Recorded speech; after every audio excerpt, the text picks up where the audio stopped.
Hi, I'm Jennifer Potter, Executive Director of Be Well Texas. Too many people are struggling alone these days, and alcohol and drug deaths are increasing. We started Be Well Texas to offer high-quality, science-based addiction treatment and recovery services anywhere, even at home.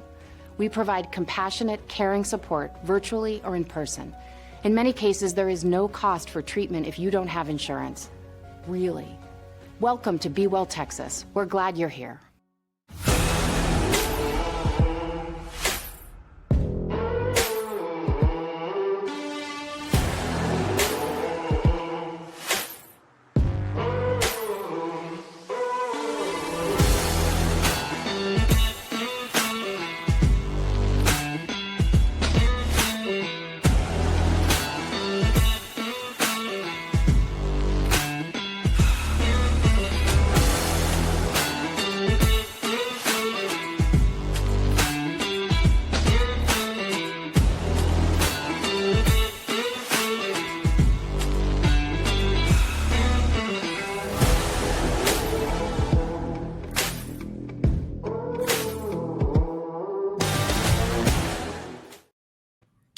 Hello and welcome to the Republic of Football podcast. I am your host, Carter Yates, and joining me from beautiful Austin, Texas is Dave Campbell's senior writer, Mike Craven. Craven, how goes it? It goes pretty good. Not getting to see a bunch of beautiful Austin, Texas hold up with a baby who can't poop. So that's the update here in the Craven household. Been there. Been almost a week. So we're all kind of suffering along. Yeah, not been there with the baby, but been there with the other thing. So I feel her pain. So hoping for the best for her. Now let's take your mind off that. Let's talk some football for the next hour here. Magazine tour all completed. We're going to talk about Rice and Sam Houston in the back half of the show, but let's get to some portal news to start off because portal is portaling. The spring transfer window is open, and Texas is the headliner right now. They lost 5 defensive linemen from 2024, and now they've grabbed a total of 4 defensive linemen, some in the winter window, some in the spring window. Craven, I want to get your thoughts on Maryland transfer Lavon Johnson. He is the latest defensive tackle to sign. He actually signed with North Carolina on Friday and then signed with a Texas contract an hour later. So what the heck is up there? Well, I'd imagine what's up there is a get your money up situation. Texas has a little bit more to spend on a defensive tackle than Bill Belichick's North Carolina team, I'd imagine, at this point in their development. So that's a new type of leverage. That's a new type of leverage. Like, I'm going to sign a contract to put the ball in your court. It was interesting about Texas because their season was going so long. They were pretty quiet in the winter portal. The last few years, they've really replenished around wide receiver. You saw them bring in like an Amari Niblack last year at tight end to kind of replenish the ranks. Trey Moore, the list goes on, Andrew Makuba. But they were quiet in the winter window, and I think it's because they were focused on winning a national championship. And they also knew in the second window world and as with NIL and what they're able to kind of have in their war chest at Texas, they could be patient, see who was available. You don't even have to be technically available to be available, right? Like there's some back channels that go on with these agents and stuff. And so, you can start to see where Texas feels their holes are. Defensive tackle, obviously one. You mentioned they have 4 of them coming in. They added a wide receiver from Stanford. They added a tight end from Cal. And so, Sark uses the transfer portal the way I think ideally you'd want to, and that's, the recruiting is the lifeblood of the program. You look at the 2 deep on offense and defense, it's mostly guys who have organically been recruited and grown by Texas. But he uses the portal to kind of supplement those needs. And I think Texas did a great job again at building that roster for 2025. Yeah, what's that quote? Everything is for sale, even if it's not technically for sale. I agree with you on Texas portal strategy. I love it. I think it's the perfect balance of high school recruiting is the bedrock, and then they will supplement through the transfer portal. They bring in about 10 to 12 guys every cycle who they know can make an immediate impact. And sometimes it strikes out, but through 3 years, it's been Matthew Golden, Andrew Makuba, Trey Moore, Adonai Mitchell, even 2 years ago, who they come in and they are an immediate hole that needs to be filled while other guys develop throughout the program. What is like your favorite addition they've made through the spring window? It's probably the tight end from Cal, Jack Indries, I think is how you would say his last name. I'm A good really with good, it. really a good football player who can come in and play, who's been a starter at a Power 4 level, has production. Sark's been on record saying, maybe this is coach talk, but he's talked about tight end being the second most important position in his offense behind quarterback because of the versatility of that position. You're a blocker, you're a mismatch against a linebacker, against safeties. They were really young at that spot. I think they like some of their young players at tight end, but none of them have been proven. None of them have played major college football. Jack gives them an opportunity to kind of bridge that gap between Gunnar Helm, Jatavion Sanders, and the kind of that next group of tight ends. All of a sudden, instead of a question mark, that's a position that now feels pretty deep and talented. Is it a coincidence, you think, that most of Texas transfer portal targets are defensive tackles and wide receivers, or is that just the most heavily portaled positions in all of college football? This might be an unanswerable question, but I'm just thinking right now. It's a good question. I think it's case by case. I think for Texas, defensive tackle is just one that's been rocked by really good players moving on to the NFL. It was Keontae Coburn and Moro Ojimo. It was Byron Murphy and Tavondre Sweat. Now it's going to be Alfred Collins and Vernon Broughton. I mean, that's hard. That's 6 guys. Yeah. 6 guys that are going to play NFL football in 3 years. No matter how well you recruit, you're going to need to go probably replenish those ranks. They've had Bo Davis leave in the middle of that. That probably disrupted some stuff in terms of who they've recruited, who they haven't.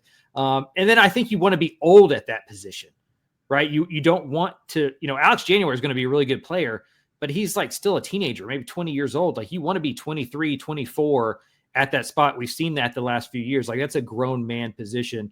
Texas wanted to get older there, and all those guys are on the older side of the spectrum of a college athlete.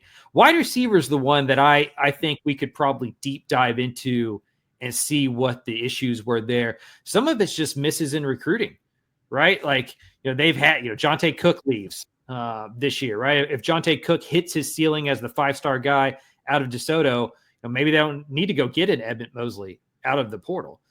So they didn't go do it the way that they have in the past. I think they like those true freshmen that have come in. Parker Livingstone got rave reviews in the spring. So I think wide receiver is on the come up there. But for whatever reason, they've needed to go into the portal heavier at that spot than any other spot in the roster the last couple of years. So Emmett Mosley, the 5th, he was the number 8 rated spring transfer per ESPN. And then he led all ACC freshmen last year, 48 catches, set Stanford freshman records in catches. And then the 6 touchdown catches was also a record. And that was also, he didn't play the first 4 games too. So it's a hell of a year as a true freshman. 6'2" guy. I see Texas on the wide receiver room.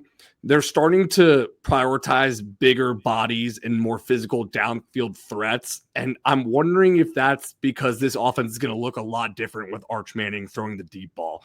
I saw the last couple years, you bring Matthew Golden, Isaiah Bond. Yes, they're deep guys, but they're smaller in stature, very fast, almost more like underneath Ferraris, where now they're getting Ford F-150s on the outside. Do you think I'm overreading this? No, I think that's a good point. I think Arch brings a different skill set than Quinn Ewers. We'll see if better or worse. I think he's a better deep field, better vertical passer for sure, at least a stronger arm.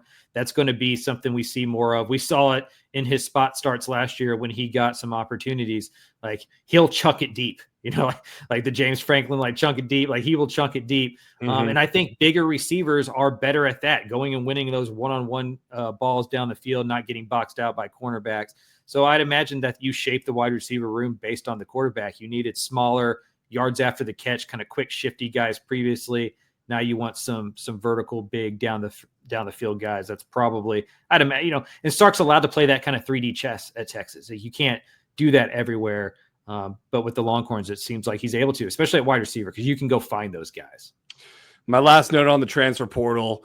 Here is going to be the most missed trivia question 20 years down the road. Who is Texas's all-time leading scorer? Bert Auburn. Bert Auburn, yeah. Replaced by Mason Shipley. Only about a 25-minute drive from San Marcos to Austin. A lot of guys have made that trek, right? The San Marcos to Texas connection, pretty good highway there. Liberty Hill, Mason Shipley, find the difference. That's right. Liberty Hill grad Mason Shipley was an all Sunbelt kicker last year and was going to be on our all Texas team before he transferred to Texas. So probably going to be there now as a Longhorn, a really good field goal kicker. And I don't think I would ever recruit a high school kicker or punter again if I was a school like Texas. Yeah. Like why deal with the development? Just go find the best G5 kicker, give them a couple $100,000 more than the school can give them. And now you got your junior, senior kicker for 2 years who's kind of proven at the college level. That's how I would do the specialty positions at this point. Who do you want taking your final kick, game on the line? Do you want a 19-year-old kid or do you want a 26-year-old on his second master's? That's right. I know who 100%. I'm taking. Bert, I mean, I thought he had one of the best all-time haircuts, one of the favorite guys to rock a jersey of for a lot of Longhorns fans. Just 64% field goal percentage last year just wasn't going to cut it. And my lasting image is going to be Steve Sarkisian staring deeply into his eyes before the Arizona State kick goes off the crossbar. That was when you knew the writing was on the wall. That was a brutal game. That was tough. Yeah, that was it. That was going to be hard to come back from because as soon as he misses a kick next year, like imagine if he goes to Ohio State and misses a kick early in the year, like you're just toast, right? Like you don't have time to fix that glitch.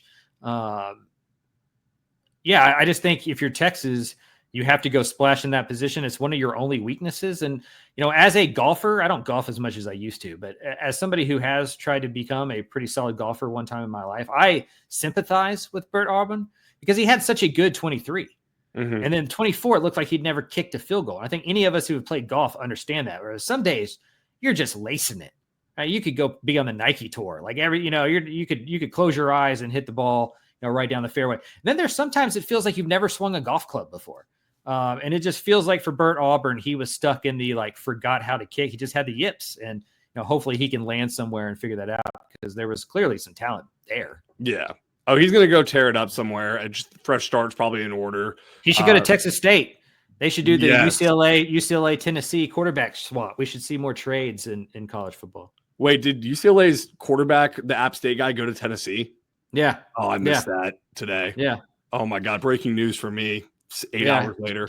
Just incredible, right? Like just an absolute, there should have been cash considerations. I am looking forward to the day where you can just swap guys in that way. It's like, hey, you want our kicker? Well, we'll need a kicker. So give us $200K plus your kicker. You can have our all conference kicker and we'll use that $200K to keep our running back or quarterback or go sign an offensive lineman. I think that is the future of college football, just like European soccer, even if the powers to be don't want to admit it yet. Well, speaking of the transfer portal and players flipping schools, let's talk Micah Hudson and Texas Tech, maybe going back to Texas Tech. So backstory for those who haven't been paying attention to Texas Tech football since 2 years ago. Micah Hudson, best all-time recruit in Texas Tech history. He was on our Rising cover. Craven, you wrote the feature story about him. He was a legit 5-star. I'll go on record, one of the best 7-on-7 wide receivers that I've seen play in person. Didn't go well freshman year. 8 catches, 123 yards. Some of that's injuries. Some of that's just couldn't break into the starting lineup. He decides to go to Texas A&M, has a cup of coffee in College Station, and now might be going back to Texas Tech. What's going on here? I think I would lean towards he ends up back at Texas Tech. That was the rumors in spring. That was kind of the behind the scenes conversations when I was there for the magazine tour. They were going to see on April 16th when the portal opened, if he opened with the do not contact tag or, what he was going to do there. We saw some folks at the national scene, I think at On3 put in a prediction that he would end up back at Texas Tech. And so it's been a rumored thing on the message boards for months. He's been spotted in Lubbock before. He had great relationships with a lot of the staff for Texas Tech, which is how they got him in the first place, right? Like a lot of those folks that are on the recruiting staff at Texas Tech, like James Blanchard, et cetera, were at Baylor with Joey. Baylor is 20 minutes, 30 minutes from Lake Belton. And so, they have been around. Nance, I think Brian Nance was like a coach on one of his Pop Warner teams because his son played with Micah, right? So those relationships go back a long ways. Clearly, there were some bumps along the road his true freshman year, and it's hard. If you're a 5-star, can't miss freshman, biggest recruit in school history, you're getting compared to Michael Crabtree, you show up with injuries, you don't quite make it on the field. That's all, you're getting a lot of heat on social media. Like I get I get why things kind of fell apart a little bit. And then in NIL, you got a lot of people tugging at you. There's money involved. There's offers going around. That's easy at 18, 19 years old to fall into the trap. I just hope he's able to kind of figure out what he wants to do, get somewhere he wants to be, and go play some football. Because I think some of the things that are forgotten occasionally, and I was an idiot when I was 20. So like, I'm never going to be the person on this podcast that like acts like young people don't do young people stuff. It took me to like 29 to really figure out my life. But I do think one of the things these young folks need to remember is that the real NIL is the NFL. And sure, go chase the bag. $100,000, a couple $100,000 at 18 years old is a lot to pass up, right? But if you are as good as you think you are, go do your time for 3 or 4 years, get to the NFL, and then you go make real money. Find a system, find a coach, find a place you want to be, and kind of invest where your feet are. I think that's a thing that's getting lost in kind of the money race in NIL, even though I don't blame these guys for going to get their money because, I'm 40 years old and, I took this job because it had more money, right? So like that happens. But there's a long-term thing to this that I think some of these players have to figure out, and hopefully Micah, whether that be at Tech or somewhere else, finds a home to kind of, soak his feet and reach his potential. Because as you mentioned, one of the best wide receivers we've seen come out of the state in a long time. So this was not a situation when you're at Texas Tech where they're like, Micah left, screw that guy. They would take him back if he wanted to come back. Yeah, I'd imagine there needs to be some conversations on some things behind the scenes about that, but I get the feeling that if Micah Hudson wants to go back to Texas Tech, there's a scholarship opportunity awaiting for him in Lubbock. And at that potential, you're going to bet on it. And again, they've known this guy for a long time. And I think when you know somebody for their parents, I think you're allowed a little bit more rope and some more leeway and some more understanding. Tech just went into the portal and signed like 17 guys and splashing money everywhere, right? Like this is a business. Yep. And they can't be hypocritical about that. At the end of the day, if the kid wants to come play there and he thinks you can help the team and he's not like a criminal or something, like he's not doing anything that you have to like really worry about. If the locker room will accept him and the coaching staff wants him, I think it's fine. And it sounds like those things are true at Tech. Now, if you were Joey McGuire, and listen, we don't know everything that goes on with this relationship and why Micah truly left, why he's wanting to come back. But from the outside looking at a 3,000-foot view, this player goes in the transfer portal, leaves your team, now wants to come back after spring. Do you take him back? Yeah, there's some context probably that would need to be added, right? Like, have you ever seen what's that Half Baked or whatever, that movie with Dave Chappelle where the guy's like, screw you, and like when he quits, like if it's something like that, where they like run you into the ground and cuss you out, or like get on social media and start yapping and stuff, like then sure, like you don't want that kind of personality. But if it's one of those things where a young man just thinks he had a better opportunity somewhere else, there was more money or more opportunity or a change of scenery or whatever it was, he leaves on good terms and he wants to come back because the grass wasn't greener on the other side. What kind of lessons are you teaching as a coach if you don't take that guy back, right? Like, I would hope if I left Dave Campbell's for ESPN or something and 3 years later that didn't work out and I called Dave Campbell's, there'd be a spot for me if one was open. I would hope that wouldn't burn a bridge. So how you leave matters. And as long as Micah left on good terms, and again, it sounds like he did, then I don't think that there's a problem unless you think the locker room would have a problem. And that's just something you just don't know unless you're boots on the ground, you're around those guys every time. And I'd imagine those are conversations with leaders in the locker room, like a Coy Aiken and a Baron Morton and a Caleb Douglas. Like, hey, how would you feel if this guy comes back? And if they give it the green light, I think you do it. Because again, we're dealing with young people. This is a business now. Coaches leave all the time too.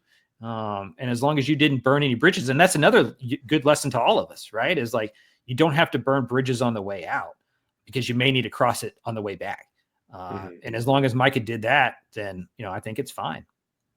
I think he canceled the Utah visit he was going to go on. Do you have any idea of like rough ballpark of when this will get done? Or are we just all in a holding pattern here? I think we're in a holding pattern. I mean, I wouldn't be surprised if by this afternoon something pops or next week. I think if we've learned anything over the Micah Hudson year or two here, it's that expect the unexpected, and he could pop up on a Florida visit tomorrow, right? Like that's just college football. And I think that's why there's not a lot of concrete information out there, because the portal's not real. You can jump in at any time. As we just talked about with the North Carolina transfer, or the Maryland transfer defensive lineman that was like signed with North Carolina, and now he's committed to Texas in the portal. Until that guy's on campus and moved in, all that kind of stuff, it's kind of up in the air. But I think we'll know about it by the end of this month. I wouldn't be surprised sometime this week, early next week. Well, Texas Tech fans, if Micah Hudson does end up committing back to the Red Raiders and you're feeling that school spirit, you can head on over to Home Field Apparel and shop for all your Red Raider gear.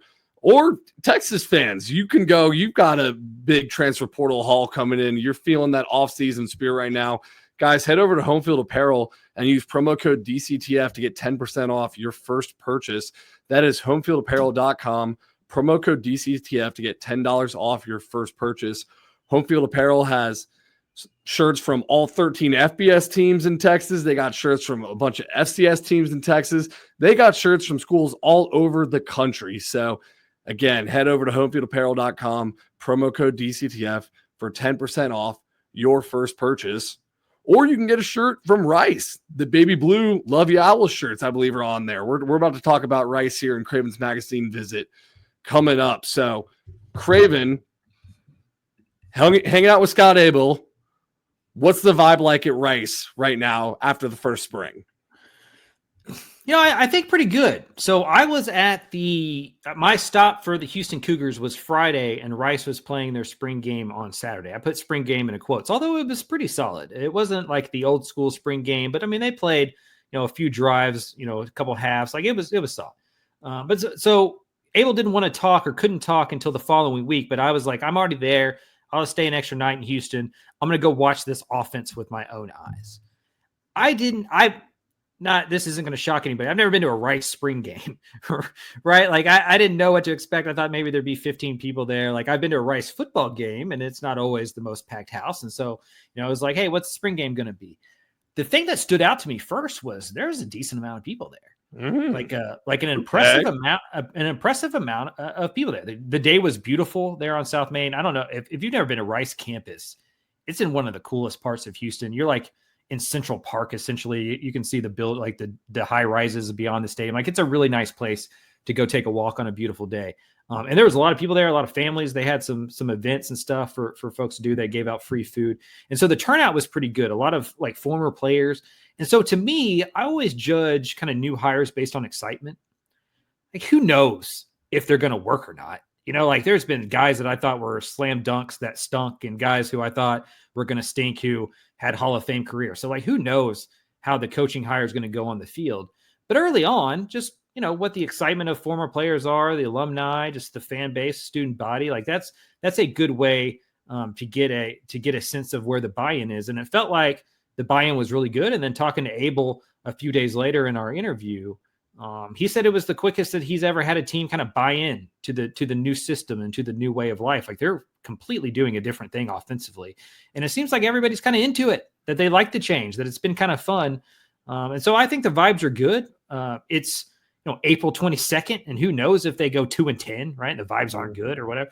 But as of right now, I think he is pleasantly surprised at how the roster fits with what he wants to do. And remember, at Rice, you can't just go push the reset button and do what GJ Kinney did in year one at Texas State. Like it's a different type of academic institution. A lot of those players don't want to leave because they want their degree. And a lot of players you'd want in the portal can't get in as a transfer. So he kind of had to roll with what he had on the roster. And I think he has liked what he's seen in terms of how they fit towards what he wants to do.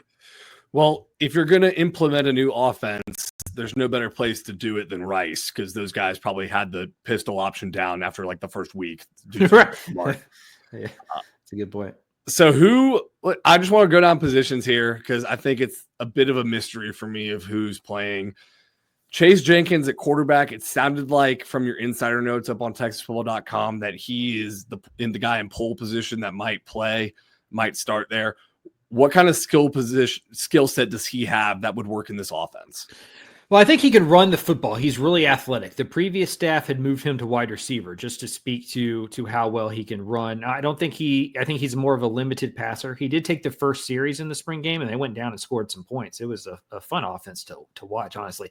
He mentioned this in the interview in the notes I put up, but he kind of compared the offense to like old school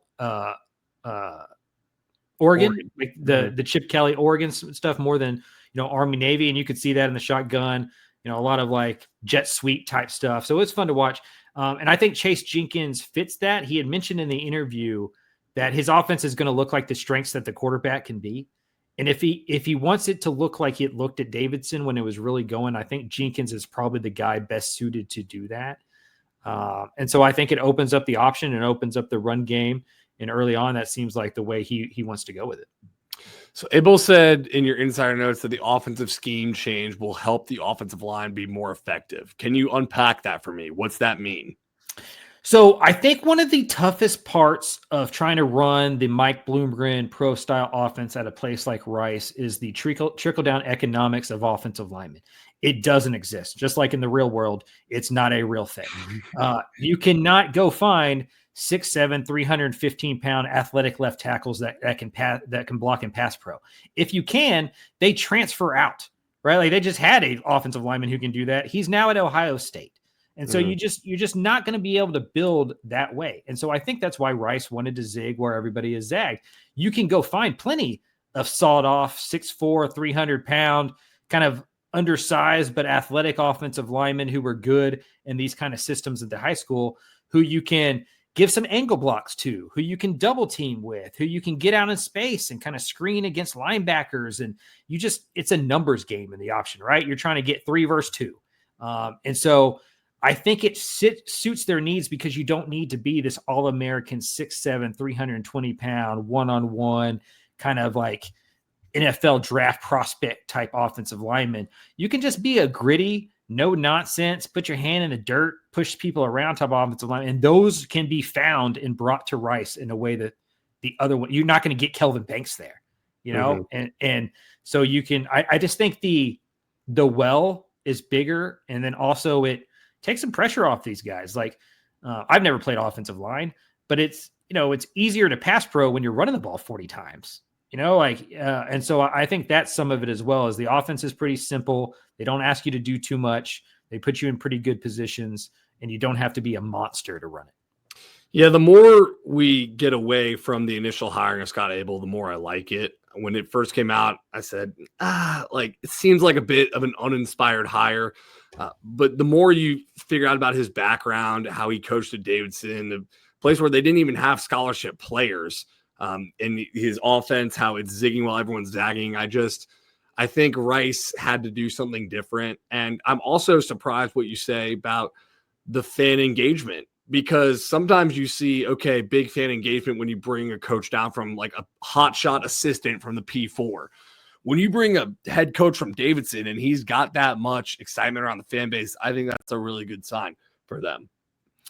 He's been at small schools before. He's been a high school coach before. And I think he just understands community and alumni and like the importance of bringing that in, especially at a small school that doesn't have the hugest fan base, right? I mean, Rice isn't putting 80,000 people in historic Rice Stadium. And so you got to get out into the streets. You got to get out into the community. You have to encourage fan engagement.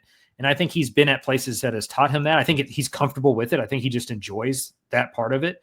And I think when you hear option football, you do think of Army and Navy and kind of that kind of slow plodding, kind of 3 yards in a cloud of dust offense. One of the things he told me was, all the players who have come back and watched some practices go, oh, well, this isn't what I thought it was going to be. It's an exciting up-tempo, big play option offense like Oregon was with Chip Kelly. It's not 3 yards in a cloud of dust. It's 4 yards, 6 yards, 7 yards, 50 yards in theory. And so I think it's fun. I think it's fast. I think it's new. It's exciting. And I think for Rice, you want an identity other than just the nerd school, right? Like you want something other than just being like, oh, the Mob is a fun little band. And like, oh, they're really smart kids, like intellectual brutality. Like that's all fun and game, but like you want something to hang your hat on. And if Rice can figure out that identity and have something that's unique and have something that's Rice's, then all of a sudden you got some pride in that program. You want to go see that. And it's like people are talking about the Owls on national podcasts and things because they're running for 400 yards or whatever the case may be. So I think people are gravitating toward it. And I think it's why you make coaching changes. Like we talked about it with Mike Bloomgren. How big is the ceiling at Rice? Did Bloomgren really underachieve? I don't know. They got better most years, right? But every now and then you just got to start over just to kind of get some involvement, just to kind of get some talking points, just to get some excitement. I think that's what Rice did. And I'm with you. The further I get from the higher, the more it makes sense to me. And we'll see if that turns into results. Yeah, part of that drumming up excitement was hiring John Kay as defensive coordinator, Texas high school football coaching legend at Galena Park, North Shore. What's John Kay's defense looking like? Is it different? Is he adding his own wrinkles? Like, what's that looking like down in Houston? It sounds like it's a lot similar, a lot of the same type of schemes, a lot of the same type of positions. I still think they're using the Viper and all that, right? But I would imagine he's changing some terminology. He's adding some of his wrinkles, doing his own thing. He's a famed high school coach in that area, is going to really help with regard. I think it was a smart move. Not only to keep when you're completely changing the offense, keep some continuity on defense, right? Like you don't need two completely different sides of the ball. So I think it was twofold for Abell keeping Kay. One, obviously, John Kay is a legend. You're coming in from out of state. He gives you instant credibility when you walk into any door if you're with John Kay in this area, right, in this state. And then two, you don't have to reinvent the wheel on that side of the football as you're doing it on the offensive side. And so a lot of the same players are there. Ty Morris is back to be the star at linebacker. And so, I think you're going to see a lot of familiar faces. You're going to see a lot of familiarity on the defensive side of the ball. The hard part, and I'd love to ask John Kay this. I didn't interview John Kay on the trip because, like I said, I did a Zoom call with Abell from home. I wonder how hard it is to practice defense when your offense runs that triple, right? Because you're not going to see it much. Like you're not going to see the version you see in practice ever. So it sounds like they do a lot more individual stuff. They do a lot more a lot less team stuff than maybe you'd see at a lot of other places because Abell knows that defense isn't going to see his offense ever. So what's the biggest strength on that defense? You think it's the linebackers with Ty Morris?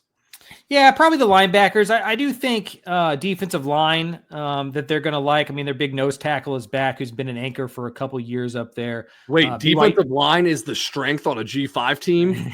Well, I think the starters are. I think, and you just know some of those names. They really like Mike Daly. He's a BYU transfer who can get after the pass rusher. I think dropping down from the Big 12 to the AAC, he's going to thrive and be somebody off the edge. And they've had some pretty solid pass rushers with Josh Percy and some of those guys. Ty Morris at linebacker can also rush the passer. So I think secondary is going to be okay. At least the safeties position are some names that I recognized in terms of who's going to be the starter. On the flip side of that, I think cornerback is probably the biggest question mark. They don't know who their starters are going to be there. Pretty young group. So some known, some unknown. But I think that they're further ahead right now than the offense was just because of familiarity with not only the scheme, but with the staff. Any other closing thoughts on Rice? No, not really. I'm excited to see what it looks like. If they're able to catch a few teams off guard, especially early in the year before there's a lot of tape out there. So, the Owls, one of the bigger variable teams in the state, in my opinion, in terms of, you could tell me they were 2-10. You could tell me that they were 6-6, and I probably believe you equally. Yeah. They're just going to be a headache for whatever team plays them. Right. They're probably going to steal one. Mm-hmm. That sucks for American Athletic Conference teams. I know Army and Navy's option isn't the same as Rice's option, but you got 3 option teams in there now. That's pretty brutal.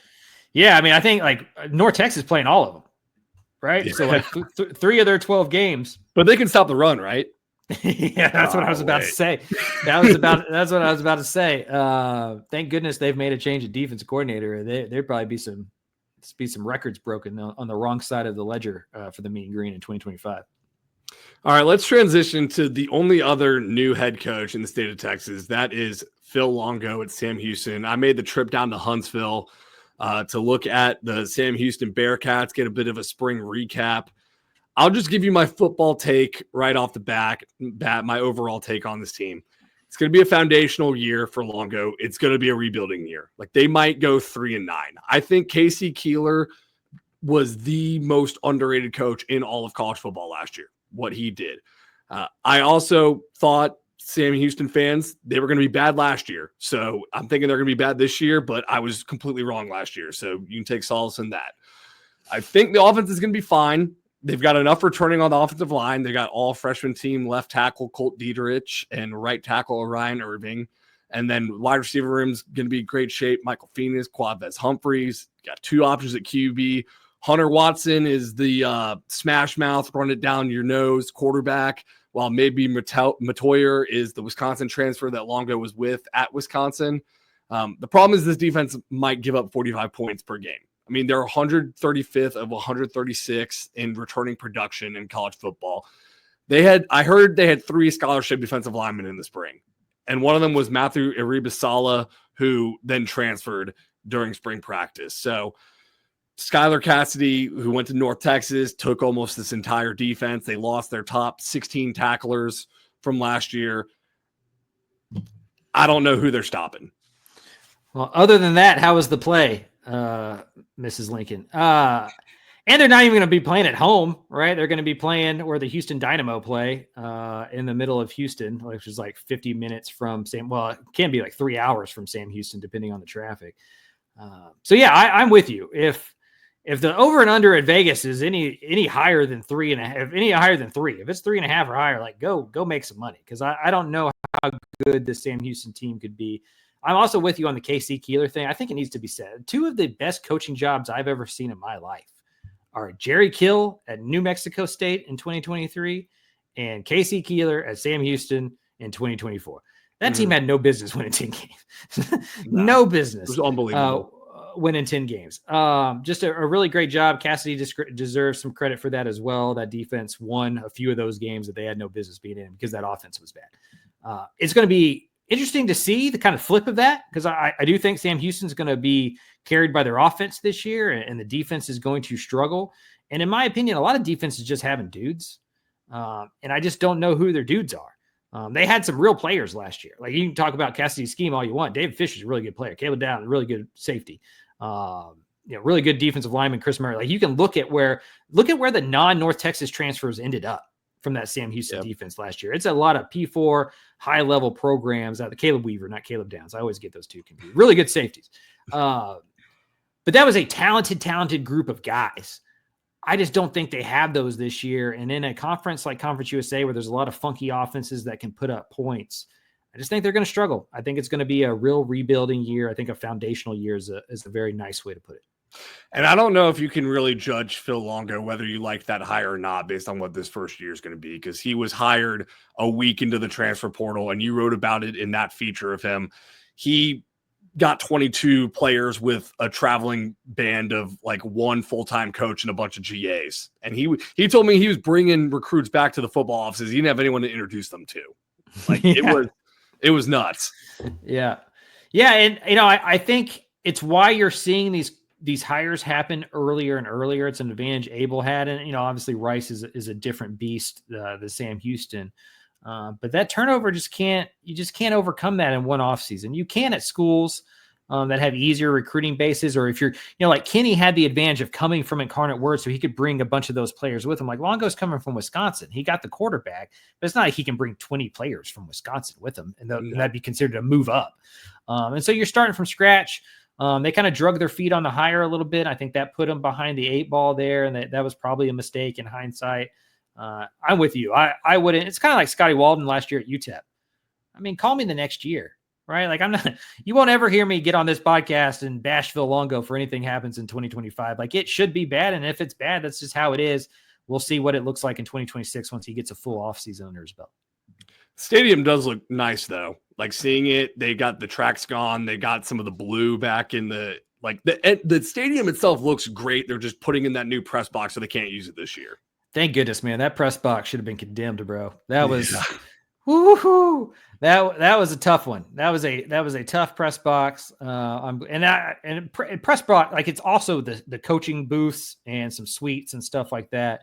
So it's not just a self-serving media thing here. Like they needed that upgrade as an FBS program. It's going to stink for a year to be off campus, but it's going to make that experience a lot better. And it's going to look a lot better, and that helps in recruiting. I think it's worth noting too, just how happy Phil Longo is to be there and how much he wanted this job. And I say that because when you get a OC moving from a Power 4 school, you wonder sometimes if it's like, is this the rehabilitation project? Like, is he just trying to make a quick stop and then, bounce out and get back into the Power 4? He told me he wants to coach for 50 years. He's coached for 36. And honestly, if he retired as Sam Houston's head coach, like, it'd be a good life, So he equated it to build a new house. Like, you move into this new house. If you're only there for a couple of years, you're doing the general upkeep, but he's in there like redoing the kitchen for $90,000. He's, putting the pool in the house. So he's very excited to be there. And I think that is worth noting. He's reached out to all 1,411 Sam Houston alums to try to, bring that community back into the program. Starting to try to do some more on the NIL front. So I was impressed by his drive for the school and how happy he is to be there, because he said it's a school he left, but his heart never really did when he was OC there. And that's a lot of the reason he got the job. A lot of the other coaches that were in on that mix, like a Sean Bell or, Samples from Oregon, they are kind of young coaches who are climbing the ladder. And if they have success at Sam Houston, they're probably going to move on to the next job, right? And that's what young coaches do at that level. Sam Houston's never really been about that in terms of hiring under Bobby Williams. Like, he came in on the Ron Randleman era. That guy there was there for like most of my life until I was out of high school. The Todd Whitten thing didn't really work out, but Willie Fritz was supposed to be there for a while until he got a new job. And then Casey Keeler, obviously there for 10 or 11 seasons. So, I think Sam is one of those places, and I know the AD is one of those folks who is comfortable with more the long term. And I think with the Bearcats, they need that. As we just spoke about, it wasn't going to be something that you could just put a couple Band-Aids on, go out there, win 10 games this next year. Like, it's going to have to be a slow build from scratch. Keeler really did a good job of like setting up that team to be good in year 2 at the FBS level. Like, he made a lot of decisions in the previous years to set up the roster to have that year. And then it was going to be a start over, even if Keeler stayed around. And so I think they went with Longo for a lot of reasons, but one of which, and the main one, was what they perceived to be his loyalty to the program, his enjoyment of that job, and that he will build it there and stay there for an extended period of time, just like the coaches in their recent history have. Yeah, if this works out, this coaching hire, it's going to look a lot like the compounding interest graph, where the first couple of years it's not really going to move, right? They're building a new stadium. He also mentioned, and it wasn't like a sour grapes thing, but he said to his knowledge, Sam Houston's the only school in the country that made the transition from the FCS to the FBS without knowledge that the portal and NIL was coming. So it's like They finally got the money to buy into the poker table, and then the ante went up as soon as they got in. So it's gonna be a couple years here of they're rebuilding the foundation. And then once you get the foundation, the NIL situated and all that stuff, then there could be some compound interest where they really start taking off. But it's going to take a minute, I think. And I think he knows that. Yep. And I think he'll be patient enough to do it. And that's, again, I think that's one of the reasons he emerged as the leader for that job and why he got it. Any other questions on Sam Houston? You think Hunter Watson starts at quarterback? Yes, I'd say Hunter Watson starts. I would think so too. Going in, Longo kind of just talked about the quarterback. Situation where they are very hesitant to give out full roster details because of the portals and whatever. But from poking around, I assumed it was maybe Matoyer. I thought he was the air raid guy, Wisconsin guy. I think Hunter Watson probably has the leg up right now. And he's a very different quarterback. I know, he was playing all of last season, the back half season, very injured because he just runs his face through a brick wall constantly at QB. But he did show in that bowl game and the last game against Jacksonville State, like he can spin the ball around too. He showed some improvement as a passer. So I don't know if he's a perfect fit for the air raid scheme, but also you've talked about this too. Like Longo ran the ball for 700 more yards in 2014 than he passed for. So he is an air raid guy. Yes, but that offense can also pound the rock too. Yeah, and you've seen that transition for most of these air raid guys, and a lot of them will joke that Leach kicked them out of the club, before he passed away, because they started using tight ends, because they started running the football and using tempo in different formations. And so, the air raid in 2025 isn't the air raid of 2005. It's just passing concepts, and those kind of bleed in to so many different systems. Like there's not many offensive playbooks you could go find that don't have some air raid passing concepts. Longo can mix it up. I think in his mind, he'd love to throw the ball 40 times, put up 50 points a game and all that kind of stuff.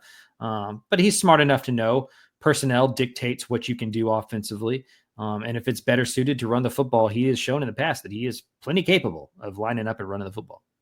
Yeah. Now they may need to score 50 points a game with what like. They probably do. Yeah.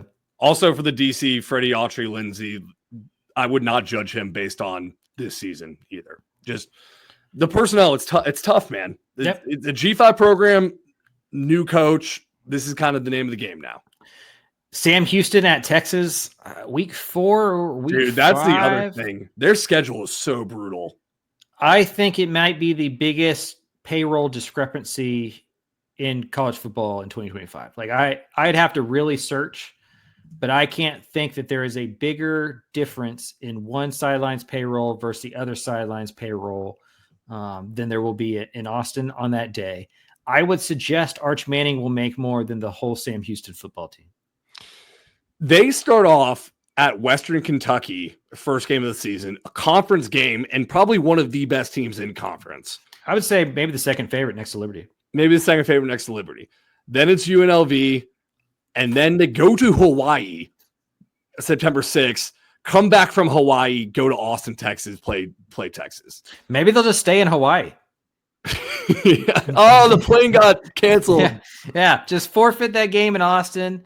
I guess you'll need to play that game for the check that gets you to Hawaii. I guess is really what it comes down to. They need to play that game to afford what. Yeah, I guess that's the hole in my logic there. But I would. I'll come up with the stomach bug, stay in Oahu or whatever, and reconvene after that UT game because that's going to be a long evening. Yeah, they're in Hawaii and they're just like, oh, like it's I don't know, the air traffic controllers, we can't get back. I don't know. We went the wrong way. Yeah, so it's going to be brutal. I haven't done the full schedule game on them, but that they might be 0-4 right off the jump, and then they got to beat New Mexico State in Conference USA play October 2nd. It's brutal, man. Gonna be tough. All right, that's gonna do it. Wait, actually, no, it's not. It's not gonna do it for the podcast. We got one more thing to talk about. Breaking news today: TCU and North Carolina are gonna kick off the 2026 season in Ireland. What's your take on international games, Craven? I mean, it's cool, right? Like, especially if you're on the team, I'd imagine going and playing a football game in Ireland is a big memory. Like it's better than just hosting North Carolina and Fort Worth, right? Like if you're on the TCU football team, I'd rather go play in Dublin on national TV a week before everyone else played. And a lot of it's that, TV ratings are a big deal moving forward and what conference realignment is going to be in the playoff and stuff like that. So if you can build your brand nationally, internationally, then that's obviously like something colleges are going to do. So I get why TCU is going to do it. And, building the sport elsewhere, fun and exciting, I guess. I'm just a purist. Like I'm a traditionalist. I don't need all the fancy stuff. Like just line up a football on a field and like, you just watch it, Mm-hmm. And so I just think it's a lot to do for just a football game. And I'd have to go and look. I wonder what teams who have played in it have done. Like, right? Has there been a good football team to come out of it, or does it hurt you long term? Starting with all that travel. Year. Yeah, Florida State last year. Nebraska a couple years before that. Yeah. So like, maybe that's anecdotal, but I do wonder what that travel does. Right off the bat. But yeah, I mean, I get why TCU. If I was TCU, I'd want to do it too. I'm fine with it when it's sprinkled in. The NFL doing a Germany London game every week of the season, it's too much. I get they're trying to grow the game internationally, but I'll tell you this right here. I will boycott the NFL if they have the Super Bowl internationally, which I know has been floated around. And I will have a peaceful protest on this podcast. I'll do a silent sit-in if they move the national championship international. I can't do it. Yeah, that is a good place to draw the line. I will be on this podcast in my bear mask, just not saying anything. I was about to make a joke that I shouldn't make. So, yeah, no, I mean, I try not, but yeah, I would also like, that would be pretty bad. Like they have to keep it in the state. And that's the part that bugs me about this stuff. And it's just one game, but it's not serving the fans, right? It's serving a TV audience, and it's serving, cash and marketing and being able to make more money. But if you're the average TCU fan, you're not flying to Dublin. And the one thing I will say is it's a season where they were going to have, I think, 8 home games because they've canceled the SMU series and they weren't going to be, on the hilltop. And so and it's one of the years they're going to have 5 home Big 12 games. And so it's not costing them much. They're still going to have 7 home games. But yeah, it just, I don't know, it feels a little hokey for the sport, but I definitely get why it's an advantage and why it's a unique opportunity for the individual schools. So if you had to play an international game anywhere, where would you play it? And let me put this on the record. Dublin, that's a good spot. Yeah, Dublin's a good spot. I was trying to think of some places where like they really liked rugby, and there's some similarities there. So maybe like a New Zealand with like the Hoka or whatever that, like maybe that would be like a cool place to do it. I like the Roman Coliseum would be an awesome place. Oh man, to have like a football game. It's not big enough. Like I understand the dimensions aren't there, but like one of those kind of like old school, like Roman Coliseums would be awesome, where they did gladiator games, like right in front of one of the pyramids would be for a cool backdrop, camels walking around, all that kind of stuff. Like that'd be fun. I don't know how you'd get the grass there. That'd be kind of a difficult chore, I'd imagine. But yeah, I think like an old school gladiator arena, if there's one that's still kind of available around that's got some stone you could sit on, that would be a cool place for a football game. Yeah. Sonny Dykes in the Roman Coliseum. Are you not entertained? Yeah, that's right. That's right. You can kill a ref if he gets too mad. I would. Okay, so I think the quality of football goes down when you go overseas into that big of a time change. So I'm trying to stay in North America. I might go Mexico. And I know it's boring. It's right there. But also the Mexican fans are the best. Like they get after it. And I guarantee you, like if you go too far away, they probably don't even know the rules of football. Like they know what football is in Mexico. When the Raiders used to go down there for NFL, those games were lit. Like when Derek Carr had the green laser pointer in his eye, I remember. I'm not saying I want the fans to do that when the college football teams go down there, but that'd be a cool atmosphere. I don't know how familiar you are with international soccer, but the Mexican soccer fans say a phrase that is derogatory every time like the opposing goalie kicks the ball, to the point where they've been like fined for it and like threatened with sanctions and stuff like that because it's not something you should call somebody else. I just now imagine their fans like doing that every single time like a punter punts, right, or something like that. That'd be pretty funny. If we're gonna keep it in the Americas, Machu Picchu would be pretty cool. That'd be a fun place to do. Altitude would be an issue there. Like a game in Alaska would be awesome. Like one of those national parks up there, like Denali or whatever they call Denali now. I think the name is the national park has been gentrified, but that would be a fun place to have it up in like Alaska or, I don't know, North Pole, South America, or the South Pole, like something like that would be cool. It has to be outside. It has to be outside. No point. No point. I just want a cool backdrop. That's what I would be looking for in this scenario. Yeah. What, out of curiosity, what is like the largest stadium in the world? Is it in the US? I'm looking this up. Holding. It probably is like the Big House or something. Or maybe something in Japan. Like it's in North Korea, so that's probably a no-go. Yeah. And who knows if that's right? It probably holds 20,000 people, and they say it holds 200,000 people. That's what the Google AI told me. So it's got to be true. It has to be. All right. Well, I think those are some good options aside from that last one of where they could go play a college football game. That'll do it for the ROF podcast. Craven, any closing thoughts before we head out?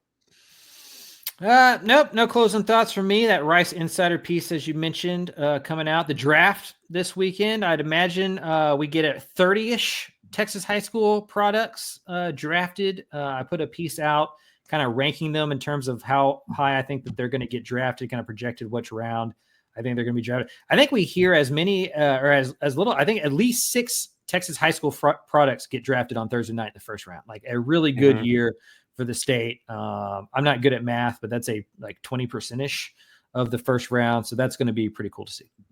Headlined by Cam Ward to the Titans, probably. I saw he was on Twitch streaming video games, and someone in the chat asked him, like, name your top running backs, and he said Tony Pollard and Tajay Spears, who are both Titans running backs. Yeah. So, and then he also named like 4 of the Titans wide receivers as his top wide receivers. So, yeah, there you go. Oiler up right there. All right, well, that's going to do it for the Public Football Podcast. For DCTF senior writer Mike Craven, I am your host, Carter Yates. Join us back next week as we, keep rolling the magazine season and in spring football, transfer portal. I'm sure there'll be some news coming out. Thank you for coming along for the ride, and podcast over.